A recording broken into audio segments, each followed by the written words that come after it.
நமக்கு எல்லாமுமாய் இருந்து எல்லாம் தருகின்ற அந்த இறையாற்றலை நாம் நன்றியோடு இன்று நினைவு கூர்வோம்.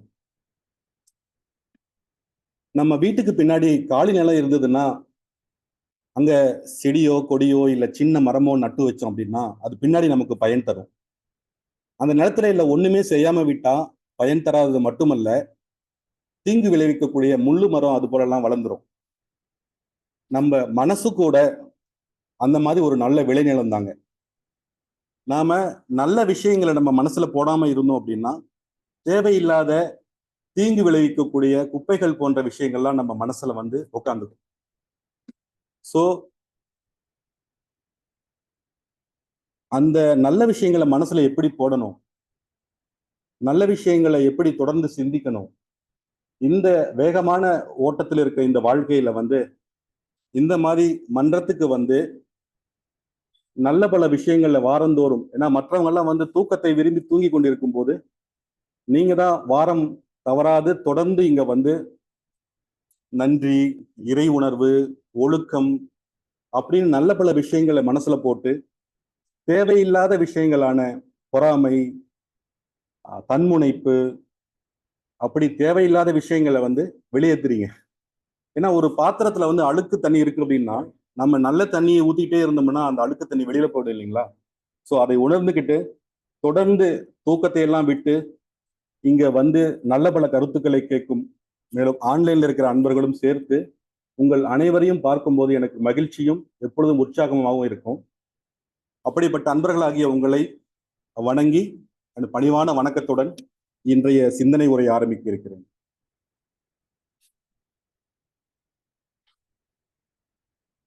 நம்ம தலைப்பு இன்று கடமை செய்ய விரும்பு அப்படின்னு எடுத்திருக்கோங்க. மகரிஷி அவர்கள் வாழ்வின் நோக்கம் என்ற தலைப்பிலே தேவைகள் 3, காப்புகள் 3, அறநெறிகள் 3, அறிவின் படிநிலை 3 அப்படின்னு தொகுத்து கொடுத்திருக்காங்க. அதுல இன்று நம்ம சிந்தனைக்கு அறநெறி 3 உள்ள ஒழுக்கம், கடமை, ஈகை என்பதிலே உள்ள கடமை என்பதை பற்றி மட்டும் நாம் இன்றைக்கு சிந்திப்போம். கடமையை பற்றி மகரிஷி அவர்கள் சொல்வதற்கு முன்பாக வேற பல அறிஞர்கள் அதை பற்றி எப்படி நமக்கு விளக்கியிருக்காங்கன்னு சொல்லிட்டு கொஞ்சம் பார்ப்போங்க. முதல்ல ஔவையார், அவர் தன் ஆத்திச்சூடியில் உள்ள அறம் செய்ய விரும்பு, ஆறுவது சினம், இயல்வது கரவேல், ஈவதை விளக்கேல், உண்மை விளம்பேல், ஊக்கமது கைவிடேல் அப்படின்னு நமக்கு சொல்றதும், அவர் தன்னுடைய மற்ற நூல்களான நல்வழி, மூதுரை போன்ற நூல்களிலும் உள்ளதும், மேலும் பாரதியார் தன்னுடைய புதிய ஆத்திச்சூடியிலே அச்சம் தவிர், ஆண்மை தவறேல், இளைப்பது இகழ்ச்சி, ஈகை திறன், உடலினை உறுதி செய் போன்ற சொன்னதும், மற்ற கருத்துக்களான மனதில் உறுதி வேண்டும், வாக்கினிலே இனிமை வேண்டும், நினைவு நல்லது வேண்டும், நெருங்கிய பொருள் கைப்பட வேண்டும், நல்லவே எண்ணல் வேண்டும் அப்படின்னு சொல்ற விஷயங்களும் நமக்கு அவங்க மறைமுகமான நமது கடமைகளைத்தானே நிறைவுறுத்துறாங்க. நேற்றைய சுதந்திர நாள் அண்ணல் காந்தியை ஞாபகம் வந்தாங்க. அவரு தன்னுடைய வாழ்க்கையே நான் உங்களுக்கு சொல்லும் செய்தி அப்படின்னு எப்பவுமே சொல்லுவாரு. அவர் உயர்ந்த லட்சியத்திற்காகவும் நோக்கத்திற்காகவும் அவர் சொன்னது போலவே ஒரு நாளைக்கு 18 மணி நேரம் உழைத்தார். கிட்டத்தட்ட சராசரியாக தள்ளாடும் வயதில் கூட 23 கிலோமீட்டர் நடந்தே சென்று மக்களை சந்தித்து தன் தேவைகளை சொன்னார். அப்படி நடந்து செல்லும் போது உணவருந்தும் போது கூட ஒரு வசதியானவர்களின் வீட்டில் அல்லாமல் ஒரு ஏழை குடியானவன் வீட்டிற்கே செல்வார். அப்போதும் உணவு அப்படியே உண்ணாமல் முதலில் துடைப்பம் எடுத்துக்கொண்டு அவர் வீட்டுக்கு பின்புறம் உள்ள கழிவறையை சென்று நன்கு சுத்தம் செய்த பின்பு கைகால்களை அலம்பி விட்டே அவர் வீட்டில் உண்பார். மேலும் பின்னால் அவர் சபர்மதி ஆசிரமத்தில் அவரை யார் சந்திக்க சென்றாலும் அவர் தோட்டத்திலோ சமையலறையிலோ ஏதாவது ஒன்று செய்த பிறகே அங்கே உணவளிக்கப்படும், இலவசமாக அல்ல. குறைந்தபட்சம் நூல் ராட்டையாவது சுற்றிவிட்டு வர வேண்டும். அப்படி தன் வாழ்நாள் முழுவதும் தன் கடமையை நமக்கு உணர்த்தியுள்ளார். மேலும் நமக்கு நிறைய உதாரணங்கள் நம்மளது பொக்கிஷங்களான பழைய நூல்களிலே உள்ளது. சங்க இலக்கியங்களிலே நான் கண்டவற்றுள் 5ஆம் நூற்றாண்டே எழுதப்பட்ட 11 கீழ் கணக்கு என்பதில் உள்ள நான்மணி கடிகை மற்றும் இனியவை நாற்பது போன்ற சில உதாரணங்கள் நமக்கு கடமைகளாக நாம் எடுத்துக்கொள்ளலாம். இது மட்டுமல்ல, இன்னும் நிறைய நிறைய உள்ளது.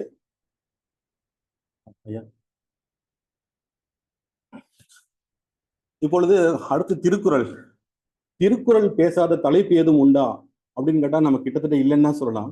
எல்லா விஷயங்களையும் திருவள்ளுவர் தொட்டிருக்கிறார்.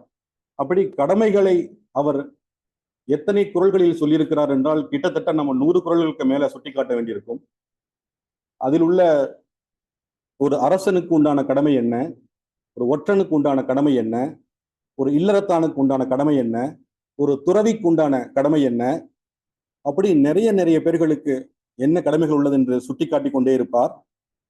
பெற்றோர்களுக்கு முக்கியமாக ஒரு குழந்தைகளை எப்படி வளர்க்க வேண்டும், சான்றோர் அவையில் முந்தியிருப்ப செயல், அறிவில் சிறந்த நபர்கள் இருக்கும் அவையிலேயே அவர்களை முன்னிறுத்த வேண்டும் என்பது பெற்றோர்களுக்கான கடமையாகவும், அதே குழந்தைகளுக்கு இவன் தந்தை எண்ணொற்றான் கொள் எனும் சொல், அதாவது இந்த மாதிரி குழந்தையை பெக்கிறதுக்கு இந்த பெற்றோர்கள் என்ன பாக்கியம் செய்தார்களோ அப்படின்னு மற்றவங்க மெச்சும்படி அந்த குழந்தையை நடந்துக்க வேண்டும்ங்கிறது சுட்டி காட்டியிருக்கிறார். மேலும் இந்த குறளிலே விருந்து புறத்தான் தானுண்டல் சாவா மருந்திரண்டும் வேண்டத்தகாதரன்று, இந்த மாதிரி சின்ன சின்ன விஷயங்களா இருக்கும், ஆனா அதுல பெரிய விஷயங்களா இருக்கும். அமிர்தமே நம்ம வச்சிருந்தாலும் விருந்தினர் புறத்தே இருக்கும்போது நாமா சாப்பிடக்கூடாது தம்பி அப்படின்னு சொல்றது நம்ம ஐயன் வள்ளுவனை தவிர வேற யாரும் இந்த மாதிரி சில விஷயங்கள் 2 வரியில சொல்ல முடியுமான மிக மிக சந்தேகம். அதுவும் விருந்தினர் வீட்டுக்குள்ள இல்ல, புறத்தே தான் இருக்காரு.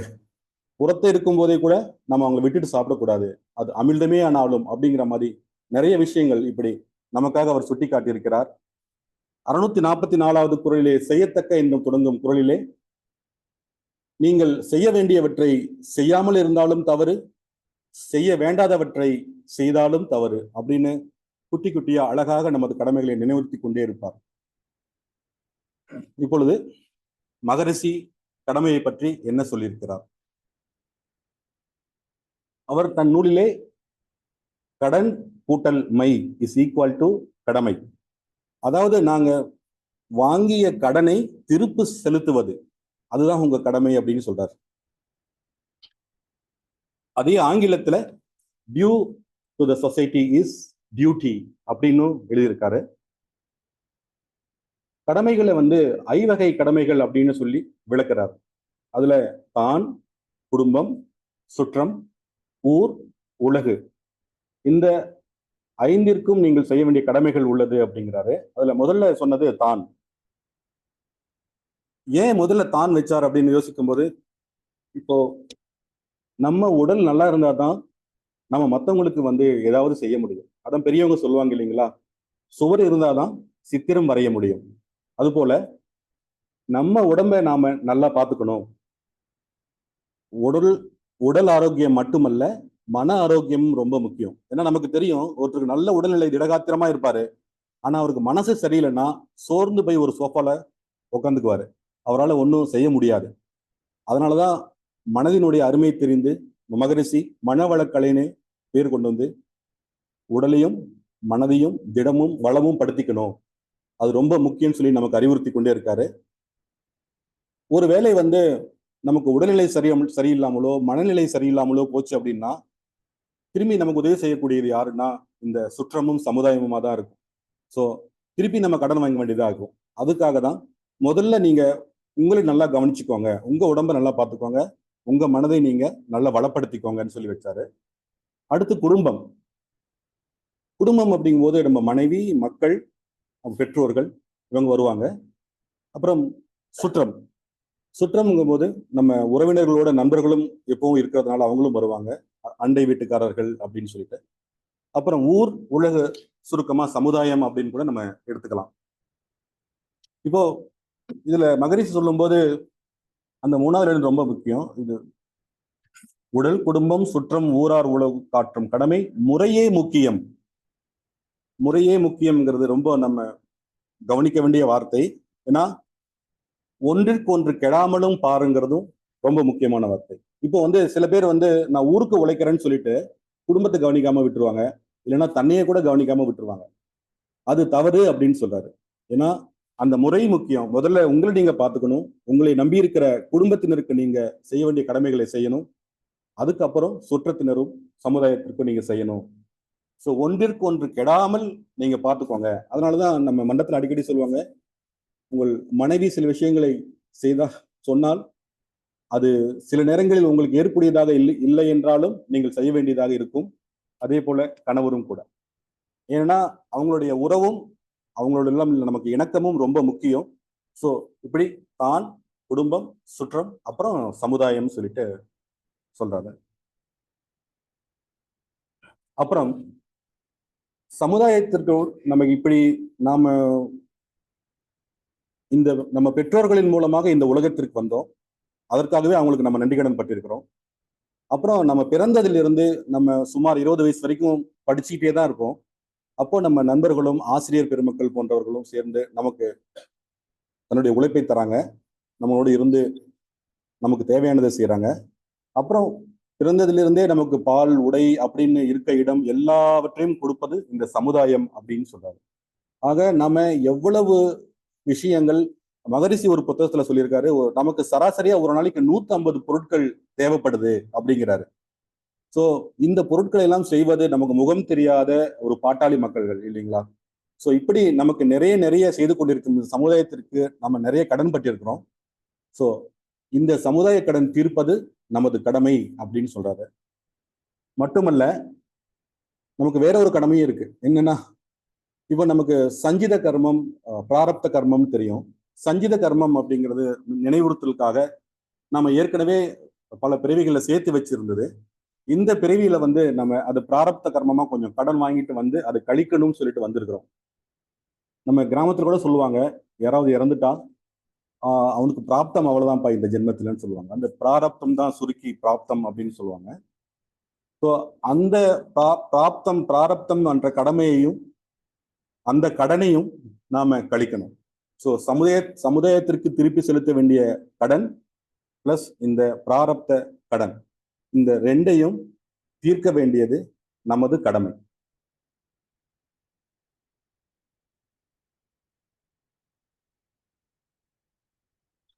ஓகே.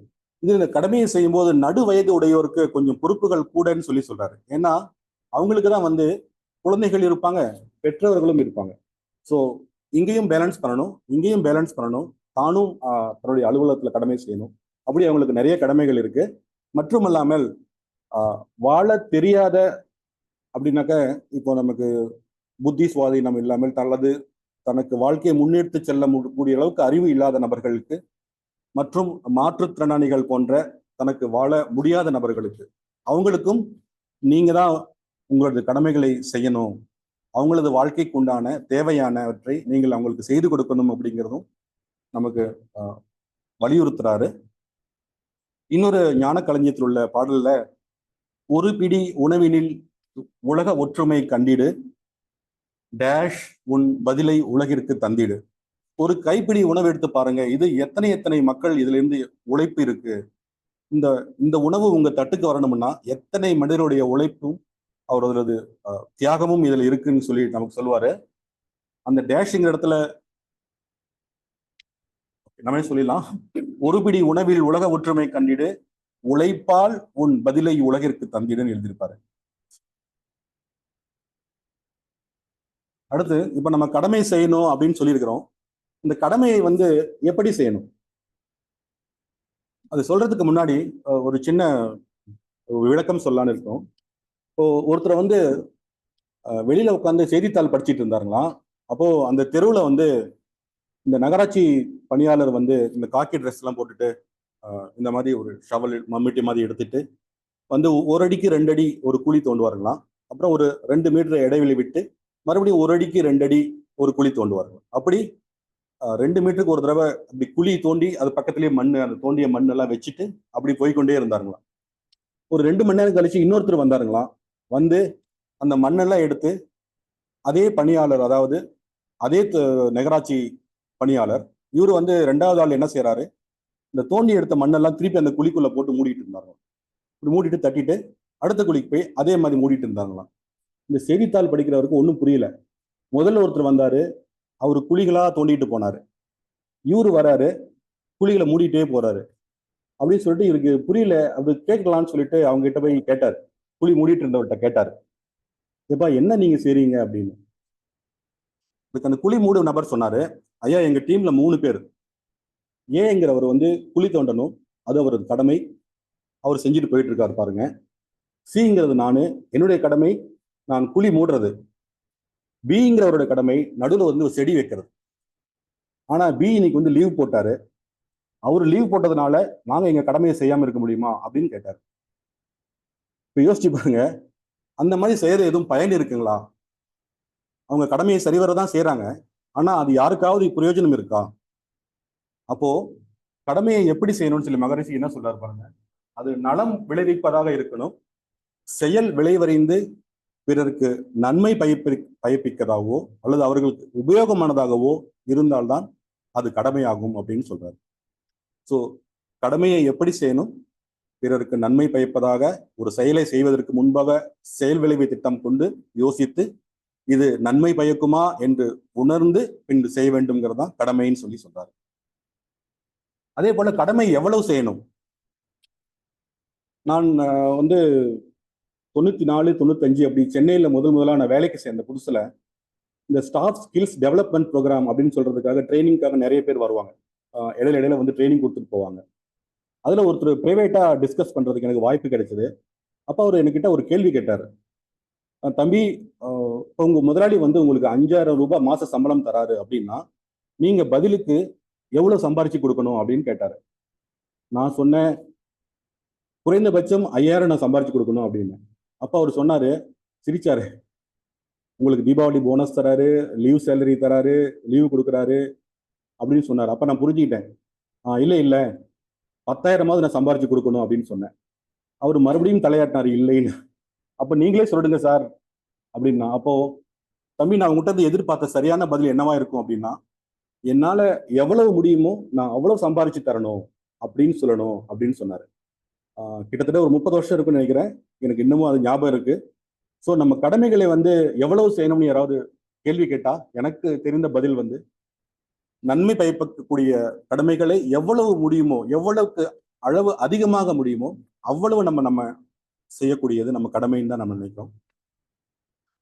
அடுத்தது, கடமையை எப்ப செய்யணும்? மகரிஷி கடமையை உணர்ந்திடு காலத்தே செய்திடுன்னு சொல்றாரு. இப்போ நம்ம வீட்டுல உட்காந்து டிவி பார்த்துட்டு இருக்கோம்.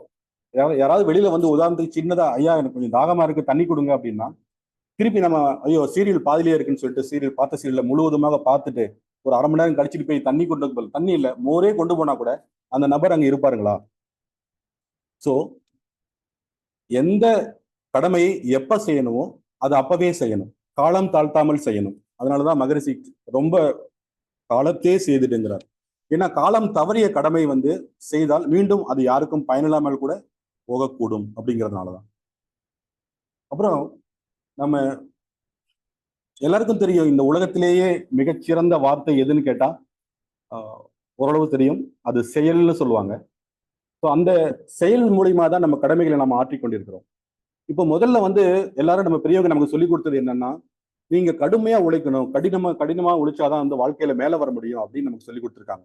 ஆனா இப்போ இந்த காலகட்டத்துல வந்து வேகமான முன்னேற்றத்துல வந்து கடின உழைப்புக்கு பதிலா நாம கொஞ்சம் புத்திசாலியா இருந்து உழைக்கணும் அப்படிங்கிறதான் நமக்கு இப்ப இருக்கிற அறிஞர்கள் வந்து வலியுறுத்துறாங்க. ஒரு சின்ன உதாரணம் சொல்லலாம். ஒரு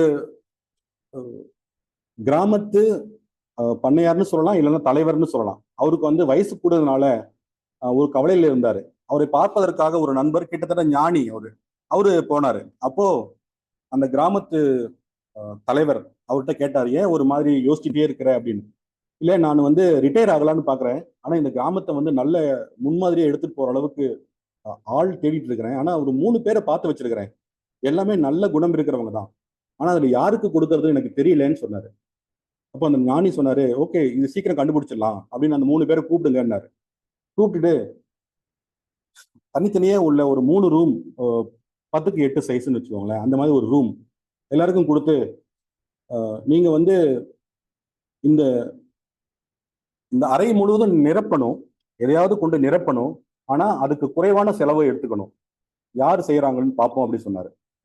உடனே ஒருத்தர் வந்து ரொம்ப யோசிச்சு முதல்ல பஞ்சு மூட்டையை வச்சு அடைக்கலாமான்னு யோசிச்சாரு. பஞ்சு விலையெல்லாம் அதிகமா இருக்கு, சரி அப்படின்னு சொல்லிட்டு இந்த பொறி இருக்கு இல்லைங்களா, அது பெருசா இருக்கும், விலை கம்மியா இருக்குன்னு சொல்லி பொறி மூட்டையா அந்த அறைக்குள்ள அடுக்கி வச்சுட்டாரு, வாங்கிட்டு வந்து நைட்ல. இன்னொருத்தர் யோசிச்சாரு, அவரு வந்து யாருக்கும் தெரியாம இந்த வைக்கோல்னு சொல்லுவாங்க கிராமத்துல, வைக்கப்போர், அந்த வைக்கோல் வாங்கிட்டு வந்து விலை கம்மியா இருக்குன்னு சொல்லி அது ஒரு அடிச்சு வச்சிருக்காரு. மூணாவதுவர் வந்து எதுவுமே செய்யல, தூங்க போயிட்டார். அப்ப அடுத்த நாள் காலையில 8 மணிக்கு அந்த ஞானியும் அந்த கிராமத்து தலைவரும் 3 பேர்ல முதல்ல ஒருத்தர் போனாரு. இப்ப காட்டுங்க அப்படின்னாரு. அவரு வந்து அந்த பொறி மூட்டையை அடுக்கி வச்சிருந்த ரூம் திறந்து காட்டினாரு. காற்று புகாத அளவுக்கு ரொம்ப இறுக்கமா அவர் சொன்ன மாதிரியே செஞ்சு வச்சிருந்தாரு. இதுக்கு எவ்வளவு செலவாச்சுப்பா அப்படின்னாரு.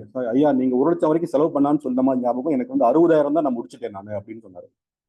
சரி தம்பின்னு சொல்லிட்டு அடுத்த ரூமுக்கு போனாரு. நீங்க என்ன பண்ணீங்க அப்படின்னு. அவரு சொன்னாரு, நான் வைக்கோல்லாம் வச்சு நிரப்பி இருக்கிறேன் பாருங்க, காற்றே போகாத அளவுக்கு இருக்கு. உனக்கு எவ்வளவுப்பா செலவாச்சுன்னாரு. நான் 30,000த்துல முடிச்சிட்டேன் அப்படின்னாரு. ஓ, நல்லது அப்படின்னு சொல்லிட்டு 3வது ஆள் ஒண்ணுமே செய்யாத ஆளு, இவங்க வரதுக்கு ஒரு 10 நிமிஷம் முன்னாடி போயிட்டு உள்ள ரூமுக்கு போயிட்டு வந்தாரு. அவ்வளவுதான், வேற எதுவுமே செய்யல. இவங்க கதவு திறந்து பார்த்தாங்க, ஆனா அறை வந்து காலியாவே இருந்துச்சு. புரியல, ஏன்பா நான் சொன்னது உங்களுக்கு புரிஞ்சதான்னாரு. புரிஞ்சுதுங்க ஐயான்னாரு. அறை முழுதும் நிரம்பி இருக்கணுமே சொன்ன, நீங்க என்ன செஞ்சிருக்கீங்க அப்படின்னாரு. நீங்க கொஞ்சம் உள்ள வாங்கன்னு கூப்பிட்டாரு. 2 பேரையும் உள்ள கூட்டிட்டு போயிட்டு, இங்க நறுமணம் வீசக்கூடிய வாசனை உங்களுக்கு வருதா அந்த ஊதுபத்தியில இருந்து அப்படின்னு கேட்டாரு. அப்புறம் பார்த்தாங்க, ஆமா அப்படின்னாரு. நீங்க அந்த கடைசியில போய் நின்னு பாருங்க, இந்த மூலையில நின்னு பாருங்க, எல்லா இடத்துலயும் உங்களுக்கு வாசனை வருதா அப்படின்னாரு. அவங்க ஆமா அப்படின்னாங்க. அப்ப சொன்னாரு, இந்த அறை முழுவதும் நான் நறுமணத்தால் நிரப்பி இருக்கிறேன் அப்படின்னு சொன்னார். இதற்கான செலவு 5 ரூபாய் தான் ஆச்சுன்னு சொல்லி சொன்னார். இப்போ யாருக்கு அந்த பதவி போயிருக்குன்னு உங்களுக்கே தெரியும். ஸோ மற்றவங்க எல்லாம் கடின உழைப்பால செய்து கொண்டிருக்கும் போது இவர் ஸ்மார்ட்டா கொஞ்சம் ஒர்க் பண்ணாரு. அதனாலதான் ஹார்ட் ஒர்க்கை விட ஸ்மார்ட் ஒர்க் ரொம்ப முக்கியம்னு சொல்லிட்டு இந்த காலத்துல சொல்றாங்க. ஸோ இந்த மாதிரி ஸ்மார்ட்டா நம்ம வேலை செய்யும் போது நம்ம கடமையினுடைய அளவும் அதனுடைய வீரியமும் அதிகரிக்கும். ஏன்னா நமக்கு இருக்கிற இந்த குறுகிய காலத்துல வந்து இப்போ ஸ்மார்ட் கடமை தான் நம்ம செய்யணும், அதுதான் நிறைய நிறைய செய்ய முடியுங்கிறதுல நமக்கு சந்தேகமே இருக்காது. மகரிஷி தன்னுடைய ஞான களஞ்சியம் புக்ல கடமையை உணர்ந்தால் கவலை ஏது அப்படின்னு சொல்றாரு. ஏன்னா நம்ம எப்பவுமே கவலை இல்லாம இருக்கணும்னு ஆசைப்படுவோம் இல்லைங்களா? அப்போ நீங்க அந்த மாதிரி கவலை இல்லாம இருக்கணும்னா மிக முக்கியமானது ஒன்று, உங்களது கடமையை நீங்கள் சரிவர ஆற்றணும். அதுவும் எப்படி? எனது உடல் மற்றும் அறிவு இரண்டை கண்டு அர்ப்பணித்து தொண்டு செய்து வாழ வேண்டும்ங்கிறார். அதாவது ஏற்கனவே சொன்ன மாதிரி உடல் மட்டுமல்ல, நம்ம அறிவையும் நாம கூட்டிக்கணும். பெரியவங்க சொல்லுவாங்க, அந்த the learning will not be end until your last breath அப்படின்னு சொல்லுவாங்க. அதாவது நமக்கு கடைசி மூச்சு உள்ளவரை வரை நாம கத்துக்கிட்டே இருக்கணுங்கிறது தான் அவங்க சொல்றது. அப்படி நம்ம என்ன வேணாலும் படிச்சிருக்கலாம், என்ன தொழில் வேணாலும் செய்யலாம், ஆனா படிப்பு என்பது நமக்கு காலத்துக்கும் நமக்கு கை கொடுக்கும். அதுவும் இல்லாம இப்போ ஐடி ஸ்டூடெண்ட்ஸ் மட்டும் அப்டேட் ஆகணுங்கிற அவசியம் இல்லை. எல்லாரும் நமக்கு பயன் தரக்கூடிய எல்லாமும் படித்து நம் அறிவை விருத்தி செய்து கொண்டோமானால் நமது கடமையை இன்னும் மிக நல்ல முறையிலே செய்ய அது உபயோகமாக இருக்கும். அதனாலதான் உடல் மட்டும் இல்லாமல் அறிவை கொண்டு நம்ம கடமை செய்யணும். ரொம்ப முக்கியமான வார்த்தை தொண்டுங்கிறது. இது நம்ம பின்னாடி வருவோம் ஐயா. இன்னொரு இடத்துல சொல்றாரு, கடவுளை உணர்ந்தோர் கடவுளை நாடுவார், ஆனால் கடவுளை அறிந்தோர் கடமையை நாடுவார் அப்படின்னு. ஸோ நிறைய பேர் வந்து சுற்றுலா தலங்களுக்கும் மற்றும் வேற இதர ஸ்தலங்களுக்கும் சென்று கடவுளை தேடி போவாங்க. ஆனா நீங்க உணர்ந்துட்டீங்க கடவுள் எங்க இருக்காருன்னு, உன்னிலவன் அவனில் நீ, இல்லைங்களா? உணர்ந்தால் பிரிவேது. அந்த வாக்கியங்கள் ஞாபகம் வச்சுட்டோம், கடவுள் எங்க இருக்காருன்னு நம்ம தெரிஞ்சுக்கிட்டோம் அப்படின்னா நம்ம கடமையை பார்க்க போயிடுவோம். சீரான நேரான ஈடுபாட்டோடைய கூடிய கடமை நம்ம செய்வோம். இப்போ இந்த இடத்துல சினிமா இஸ் ஈக்குவல் டு அலுவலகம் போட்டு ஒரு கொஸ்டின் மார்க் போட்டிருக்கேன். நான் என்னுடைய இளமை பருவம் மேபி 8வது 10வது படிச்சுட்டு இருக்கும்போது, அப்போ இப்ப இருக்கிற வசதிலாம் இல்லை, சினிமா பார்க்கணும்னா தியேட்டருக்கு தான் போய் பார்க்கணும். எனக்கு வந்து பிடித்த நடிகர் ஒரு படம் வந்துச்சு அப்படின்னாக்க அந்த முதல் வாரத்திலேயே எப்படியும் பார்க்கணும்னு ஆசை. அதுக்காக என்ன செய்வோம், நானும் என் நண்பரும் 6 மணி ஒரு படம் வருது, அந்த ஷோ 6 மணின்னா வீட்டுல இருந்து 3:30 மணிக்கே கிளம்பி 4 மணிக்கு தியேட்டர்ல போய் கியூல நிற்போம். எங்களுக்கு முன்னாடி நிறைய பேர் நின்று இருப்பாங்க. நாங்களும் எங்களுக்கே டிக்கெட் கிடைக்குமா கிடைக்காதோன்னு சொல்லி நாங்க பார்த்துட்டு இருப்போம். அப்புறம் எப்படியோ கிடைச்சி உள்ள போய் பார்த்து சந்தோஷமா திரும்பி போவோம். இது தொடர்ந்து நடக்கும். இதே போல அனுபவம் இங்குள்ள பலருக்கும் இருக்கும் நான் நம்புறேன். இப்போ அதை அப்படியே வச்சிருவோம். இப்போ நம்ம சினிமாவுக்கு கிட்டத்தட்ட 2.5 மணி நேரத்துக்கு முன்னாடி நான் போய் 2 மணி நேரமா கால் கடுக்க கியூல நின்று படம் பார்க்குறேன். இப்போ அதே போல என்னுடைய அலுவலகம் வந்து ஆரம்பிக்கும் நேரம் 7:30 மணி காலைன்னு வச்சுக்குவோம். என்னைக்காவது நான் 2 மணி நேரத்துக்கு முன்னாடியே போய் ஆபீஸ்ல கியூல நின்று இருக்கிறேன்னா, இல்ல நம்மில் பலர் நம்ம ஸ்டாஃப் யாராவது வந்து வாட்ச்மேன் நம்ம ஆபீஸ் ஸ்டாஃப் வந்து கதவு திறக்கிறதுக்கு முன்னாடியே போய் கியூல நின்று நான் வேக வேகமா ஐயோ நான் வேலை செய்யணும் நான் கடமை செய்யணும்னு சொல்லி யாராவது கியூல நிக்கிறோமா, நின்று இருக்கிறோமா? ஆனா ஒண்ணு நல்லா கவனிச்சு பாருங்க, சினிமா பார்க்கறதுக்கு நாம காசு கொடுக்கணும். மட்டும் இல்ல, அந்த சினிமா பார்க்கும்போது நம்ம வியர்வையில உட்காந்துட்டு அதுல வர்ற கஷ்டகாலமான படமா இருக்கும். அதாவது நமக்கு கண்ணுக்கு எழுதி மட்டும் இல்ல, மனசை கெடுக்கிற படங்களும் இருக்கு. அந்த மாதிரி படங்களை நம்ம காசு கொடுத்து வியர்வையோடு உட்காந்து 2 மணி நேரத்துக்கு முன்னாடியே போய் பார்க்குறோம்.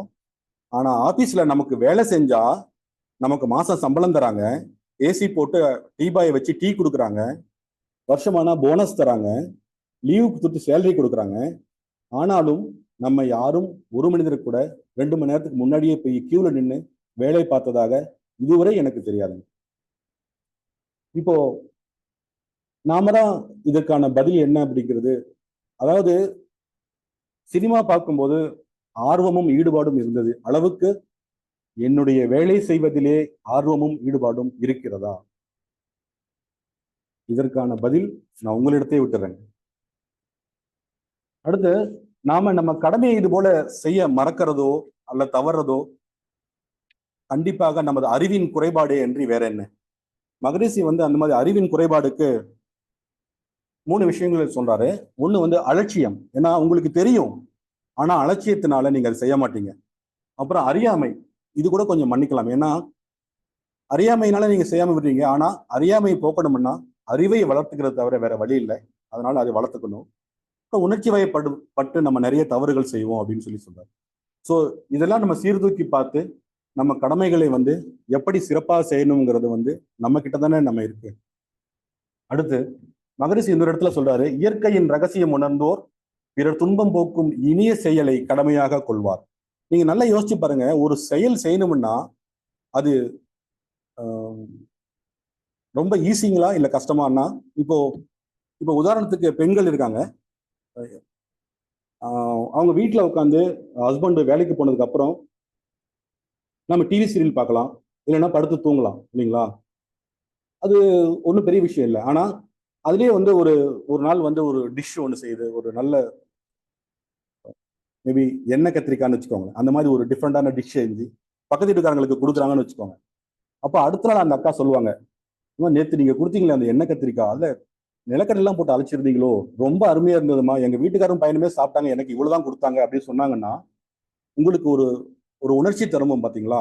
ஒரு உள்ளுக்குள்ள இருந்து ஒரு உணர்ச்சி வரும். அதுதான் ஒரு சந்தோஷம்னு சொல்றாங்க. அதாவது நீங்க ஒண்ணுமே செய்யாம இருந்தா உங்களுக்கு ஒண்ணும் கிடைக்காது. ஆனா நீங்க உடல் உழைப்பினால ஒண்ணு செய்யும் பொழுது ஒரு சந்தோஷம் வருது பார்த்தீங்களா? நான் என் மனைவிக்கு இது அடிக்கடி நான் சொல்வது வழக்கம். ஸோ நீங்க சந்தோஷம் வேணும்னா ஏதாவது செஞ்சாதான் வரும், அது நன்மை செஞ்சாதான் வரும். சும்மா பட்டு டிவி சீரியல் பார்த்துருந்தா வராதுன்னு நான் சொல்லுவேன். ஸோ அதுபோல நம்ம துன்பம் போக்கும் இனிய செயலை வந்து அவர் அவர் இன்னொரு லைன் சொல்றாரு பாருங்க, இனிய செயல் அப்படிங்கிறார். நான் சமீபத்தில் கூட ஒரு நிகழ்ச்சியில படிக்கும்போது ஒரு யங்ஸ்டர்ஸ் எல்லாம் சேர்ந்து இந்த கேன்சர் ஹாஸ்பிட்டல்ல போய் இந்த பாட்டெல்லாம் பாடிட்டு இருந்தாங்க.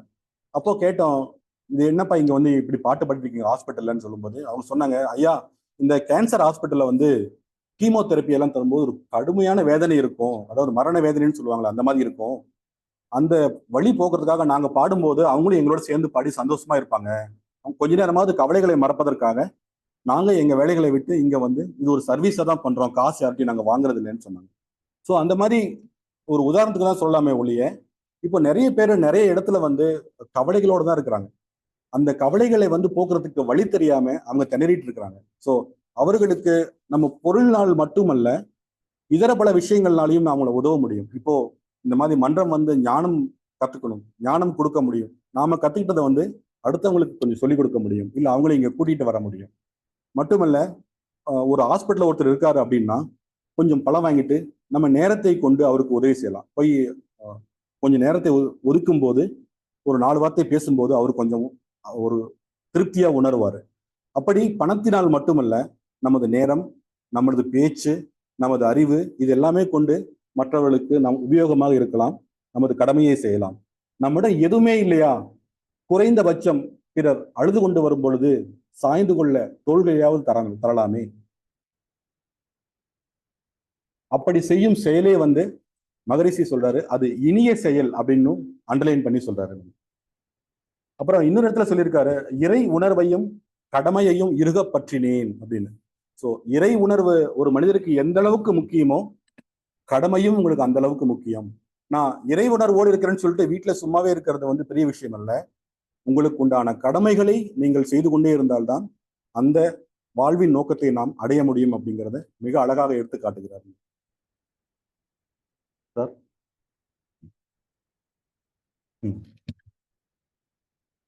ஒரு கட்டிட வேலை செய்து கொண்டிருக்கும் போது அங்க கொத்தனார்கள்லாம், நம்ம மேஸ்திரின்னு சொல்லக்கூடிய கொத்தனார்கள் வேலை செஞ்சுட்டு இருந்தாங்க. அதுல 3 பேர் பேட்டி எடுக்க ஒருத்தர் போனாரு. முதலாம் கொத்தனார்கிட்ட போயிட்டு, நீங்க என்ன பண்ணிட்டு இருக்கீங்கன்னு கேட்டார். அந்த கொத்தனார் சொன்னாரு, உங்களுக்கு பார்த்தா தெரியலையா, என்னுடைய வயிற்று பொழப்புக்காக நான் வேலை செஞ்சுட்டு இருக்கிறேன் அப்படின்னாரு. 2வது கொத்தனார்கிட்ட போய் நீங்க என்ன செய்றீங்க அப்படின்னு கேட்டாரு.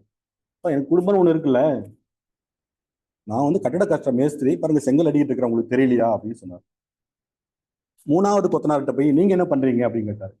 அவரு கொஞ்சம் மெதுவா சொன்னாரு, ஐயா இங்க கோயில் கட்டுறாங்க, இந்த திருப்பணியில எனக்கு ஒரு வாய்ப்பு கிடைச்சதுன்னு சொல்லிட்டு நான் இங்க கட்டிட வேலை செஞ்சுட்டு இருக்கிறேன் அப்படின்னு சொல்லி பணிவா சொன்னார்.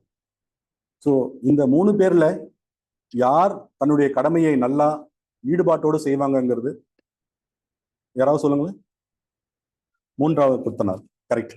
ஏன் அப்படின்னா, நாம செய்யும் செயல் விளைவறிந்து செய்யும் போது அந்த கோயில்ங்கிற முன்னாடி வந்ததுனால அவருக்கு அந்த தொழில் மேலேயே ஒரு ஈடுபாடு வருது. மற்ற கட்டிடம் கட்டுறதும் விட இந்த கோயிலை நான் எனக்கு என்னால முடிந்த அளவுக்கு நான் சிறப்பா செய்வேன் அப்படிங்கிற ஒரு எண்ணம் வருது இல்லைங்களா. அதே ஈடுபாடு, அதே பொறுப்பு நம்ம எல்லாருக்கும் நமது கடமையில் வருகிறதா? மகரிஷி பாருங்க, உனக்கும் நல்லதாய் ஊருக்கும் நல்லதாய் நினைப்பதும் செய்வதும் நித்திய கடனே அப்படின்னு சொல்லி.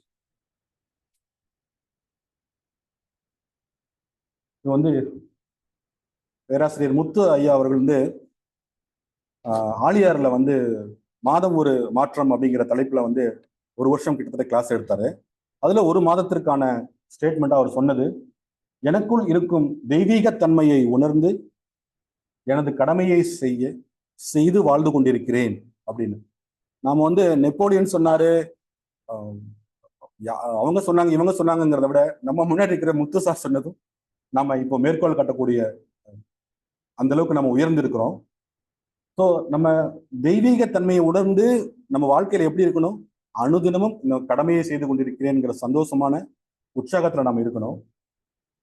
இப்போ என்ன எடுத்துக்கோங்க, நான் காலையில எந்திரிக்கும் போது என் வீட்டுல குடும்ப தலைவரா நான் எந்திரிக்கிறேன்.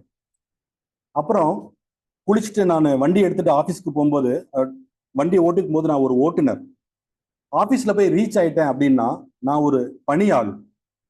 அப்புறம் அதே போல மறுபடியும் நான் வீட்டுக்கு வந்தேன் அப்படின்னா என்னுடைய குழந்தைகளுக்கு அப்பா, என்னுடைய பெற்றோர்களுக்கு நான் மகன், என்னுடைய நண்பர்களுக்கு நான் ஒரு நண்பன், என்னுடைய பக்கத்து வீட்டுக்காரருக்கு நான் ஒரு பக்கத்து வீட்டுக்காரர், நான் ட்ரெயின்லயோ ஃப்ளைட்லயோ போகும்போது ஒரு பயணி. இப்படி நிறைய வித்தியாசமான அல்லது சூழ்நிலைக்கு தகுந்தவாறு நான் என்னுடைய பாத்திரத்தை எடுக்கிறேன் இல்லைங்களா. இந்த ரோல்ஸ் நம்ம சொல்றோம். ஒரு மனிதர் தான், ஆனா சூழ்நிலைக்கும் இடத்துக்கும் தகுந்த மாதிரி நான் ஒரு விதவிதமான பாத்திரங்களை எடுக்கிறேன் இல்லைங்களா. இதுல ஒரு பாத்திரத்திற்கு உண்டான கடமை இருக்குங்க. இப்போ உதாரணத்துக்கு ஓட்டுநர் அப்படின்னு நான் வண்டி ஓட்டிட்டு போகும்போது எனக்கு என்ன கடமை இருக்கு, நான் என்னுடைய கவனத்தை முழுமையாக இந்த பாதையிலே வைத்திருக்க வேண்டும். இந்த ட்ராக்ல இருந்து அந்த ட்ராக் மாறும்போது ரைட் இண்டிகேட்டரோ அல்லது லெஃப்ட் இண்டிகேட்டரோ போட்டுட்டு தான் நான் மாறணும். அதே போல ஸ்பீட் லிமிட் 80 km/h அப்படின்னு இருந்ததுன்னா அதற்கு கீழே தான் நான் வண்டி ஓட்டணும். அதே போல மிக வேகமாக யாராவது லைட் அடிச்சுட்டு வந்தாங்க அப்படின்னா நான் அவங்களுக்கு வழி விட்டுட்டு அடுத்த பாதைக்கு திரும்பணும். ஆம்புலன்ஸ் அந்த மாதிரி ஏதாவது வந்துச்சுன்னா கிட்டத்தட்ட வண்டி நிறுத்திட்டு ஓரமா நம்ம நிப்பாட்டிட்டு அவங்களுக்கு வழி விடணும். இதெல்லாம் நான் ஓட்டுநராக இருக்கும்போது எனக்கான கடமைகள். அதை நான் சரிவர செய்கிறேனா? அப்படி எனக்கு ஒரு பாத்திரத்திற்கும் உண்டான கடமைகள் அது உங்களுக்கு தெரியும். இப்போ பெண்களுக்கு வேறமான கடமைகள் இருக்கும். நாங்க வேலையே செய்யறது இல்லை, நாங்க வீட்டு வேலைகள் தானே செய்யறோம்னா, வீட்டு வேலைகள் செய்யறது ரொம்ப பெரிய விஷயம். அதற்கான கடமைகள் இருக்கு. எப்படி வீட்டை பெருக்கணும், எப்படி துணிச்சு வைக்கணும், அது எப்படி அயன் பண்ணி வைக்கணும், எப்படி நம்ம வீட்டில் சமைக்கணும், அது எந்த மாதிரி நினைச்சுக்கிட்டு சமைக்கணும், எந்த மாதிரி பரிமாறணும் அப்படிங்கிறது ஒரு கடமைகள் இருக்கு. ஸோ அதையெல்லாம் நன்கு உணர்ந்து தெரிஞ்சுக்கிட்டு நம்ம ஏற்கனவே சொன்ன மாதிரி நம்ம ஒருத்தருடைய பாத்திரங்களுக்கு உண்டான கடமைகள் என்ன, அதை நான் என்ன நினைச்சுக்கிட்டு எப்படி நினைச்சுக்கிட்டு செய்யணும், எவ்வளவு செய்யணும், எந்த நேரத்துல செய்யணும், இது எல்லாமே ரொம்ப ரொம்ப முக்கியங்க. நமக்கு எல்லாமே தெரியும். மகரிஷி வந்து இந்த உலகநல வாழ்த்து பாடும்போது உலகமெல்லாம் பருவமழைன்னு தொடங்குறாங்க, நம்ம பாடுவோம். கடைசி லைன் ஏதாவது சொல்லுங்க. நம் கடமை அறவாழ்வில் நாட்டத்தே சிறக்கட்டும். சரிங்களா? ஆனா நீங்க நல்லா யோசிச்சு பாருங்க, நம்ம 2 ஒழுக்க பண்பாடு ஒரு தடவை 3 தடவை சொல்லுவோம். அப்புறம் இந்த பாடல்ல வந்து இந்த பாட்டு முழுக்க ஒரு தடவை தான் சொல்லுவோம். ஆனா கடைசி லைனான நம் கடமை அறவாழ்வில் நாட்டத்தே சிறக்க அப்படிங்கறத மட்டும் 3 தடவை சொல்ல சொல்லியிருக்காரு. ஏன்னா மற்றது எல்லாத்தையும் விட ரொம்ப முக்கியம் நீ செயலாற்றணும், நீ கடமையாற்றணும் அப்படிங்கிறது தான். ஸோ நான் இன்னைக்கு வந்து அறம் செய்ய விரும்பு அப்படிங்கிறது வந்து ஔவையார்ட்ட இருந்து கொஞ்சம் கடன் வாங்கினேன். அவங்க வந்து அறம் செய்ய விரும்பு அப்படின்னு சொல்லியிருக்காங்க. ஆனா நமக்கு எல்லாம் தெரியும், முன்னாடி கூட சொல்லியிருக்கேன்னு நினைக்கிறேன். அதாவது அறம் செய் அப்படின்னு சொல்லியிருக்கலாம். ஏன்னா பின்னாடி பாத்தீங்கன்னா 2 தான் இருக்கும் இல்லைங்களா? ஆனா அங்க அறம் செய்ய விரும்பு அப்படின்னு ஔவையார் நமக்கு சொல்லியிருக்காங்க. நான் யோசிச்சு பார்த்து ஒரு அறிஞர்கிட்ட கேட்கும்போது சொன்னது என்னன்னா, தம்பி நீங்க வந்து விரும்பினால் மாத்திரமே பிற நன்மை செய்யக்கூடிய அறச்செயல்களை உங்களால் செய்ய முடியும். அதாவது நம்ம ஒரு முன் முடிவு எடுத்துக்கொண்டுங்க, நான் என்னுடைய வாழ்க்கை வந்து நான் இப்படிதான் வாழ்வேன், இப்படி நல்லது செய்து தொண்டு செய்து என்னுடைய வாழ்க்கை இப்படிதான் போகணும் ஒரு முன் முடிவை எடுத்துட்டு அதுக்கப்புறம் நீங்க செயல்களை செய்யும் பொழுது கண்டிப்பா அது நல்லதா இருக்கும். ஸோ விரும்பினால் அறம் செய்ய முடியும் அவை சொன்ன மாதிரி கடமை கூட அதை நல்லா செய்யணும், நேர்மையா செய்யணும், ஈடுபாட்டோட செய்யணும் அப்படின்னா நாம விரும்பினா மட்டும்தான் செய்ய முடியும். இல்லைன்னா கடனேன்னு கடமையை செய்வான்னு சொல்லுவாங்க இல்லையா, அந்த மாதிரி ஆயிடும். அந்த மாதிரி கூடாதுங்கிறதுனாலதான் நமக்கு இவ்வளவு விஷயங்களை இவ்வளவு அழுத்தம் திருத்தமாக நம்ம மகரிஷி வந்து நமக்கு எடுத்து காட்டி கொண்டே இருக்கிறாரு. சரிங்க, இப்போ எல்லாம் பார்த்தாச்சு. நீங்க சொன்னது எல்லாம் கடமை செய்யணும், எவ்வளவு செய்யணும், எப்படி செய்யணும் எல்லாம் சொல்லிட்டீங்க. நான் வந்து நாமெல்லாம் ஒரு சராசரி மனிதருங்க. நான் ஒரு பணியாள். நான் வந்து என்னுடைய கடமையை நான் சரிவர செய்யறேனா அப்படிங்கிறதுக்கு ஏதாவது அளவுகோல் இருக்கா? நான் ஏற்கனவே சொன்ன மாதிரி ஒரு தனிநபருக்கும் கடமைகள் வந்து வேறுபடும், மாறுபடும், அவங்க பாத்திரக்கு தகுந்தபடி. ஆனா ஒரு சில விஷயங்களை நம்ம அளவுகோலா வச்சு நம்ம பார்த்தோம் என்றால் நமது கடமையை வந்து நம்ம எப்படி செஞ்சுட்டு இருக்கோம்னு தெரியும். முதல்ல நம்ம கடமையை செய்யறதுக்கு வந்து நம்ம ஏற்கனவே சொன்ன மாதிரி ஒரு முன் முடிவெடுக்க வேண்டியது என்ன இருக்குன்னா, நம்ம இறை உணர்வோடு நான் என் செயலை செய்வேன் அப்படிங்கும்போது பிறரது தவறுகளை அனுதினமும் தினசரி நம்ம பார்க்கிறோம். சிலர் தவறு செய்வாங்க, அது நம்மளை பாதிக்கும் தான். ஆனா அதை நான் ஏற்றுக்கொள்ளும் மனப்பக்குவத்தில் இருக்கிறேனா? 2வது, நான் அன்பும் கருணையுமோடு எனது வேலைகளை அனுதினமும் நான் செய்து கொண்டிருக்கிறேனா? எல்லோரிடமும் பேசுகிறேனா? 3வது, நான் பிறரை அவர்களது குறைகளோடு அப்படியே ஏற்றுக்கொண்டு பிரிய மனதோடு அவர்களிடம் நான் பழகுகிறேனா? அடுத்து, நன்றி பெருக்கோடும் ஈடுபாடோடும் விரும்பியும் நான் என் பொறுப்புகளை செய்கிறேனா? இந்த கேள்விகளுக்கெல்லாம் பதில் நாம் ஆம் அப்படின்னு நம்ம சொல்லிட்டோம் அப்படின்னா நீங்க காலரை தூக்கி விட்டுக்கலாம். நீங்கள் உங்களது கடமைகளை நிச்சயம் உங்களுக்கும் நல்லதாய் ஊருக்கும் நல்லதாய் நீங்கள் செய்து கொண்டிருக்கிறீர்கள் என்பதை இந்த மாதிரி சின்ன சின்ன விஷயங்களை நம்ம டெஸ்ட் பண்ணிக்கலாம். அன்பர்களே, இதை போல நாம் ஏற்கனவே சொன்ன மாதிரி நம் பாத்திரங்களை உணர்ந்து அதற்கு என்ன கடமைகள் என்பதை தெரிந்து அறிவுபூர்வமாக நாம் பொறுப்போடும் முழு ஈடுபாடோடும் நமது கடமைகளை விரும்பி செய்து வந்தோம். ஆனால் மலர்கள் பூத்து குலுங்கும் ஒரு பூஞ்சோலை போல, ஒரு நந்தவனம் போல நமது வாழ்க்கை மிக அழகானதாக இருக்கும். எனது அன்பு சகோதர சகோதரிகளே, நாம் நம் வாழ்க்கையில் ஏதாவது ஒரு வரம் வேண்டும் என இறைவனிடம் கேட்டுக்கொண்டே இருக்கிறோம். ஆனால் நாம் நமது வாழ்க்கையே ஒரு வரம் என்று நாம் எப்போது புரிந்து கொண்டு செயலாற்றப் போகிறோம்? மறுபடியும் அன்பர்களே, நாம் நமது வாழ்க்கையிலே ஏதாவது ஒரு வரம் வேண்டும் என இறைவனிடம் கேட்டுக்கொண்டே இருக்கிறோம். நாம் நமது வாழ்க்கையே வரம் என்று எப்போது தெரிந்து கொண்டு செயலாற்றப் போகிறோம்? வாழ்க வளமுடன்.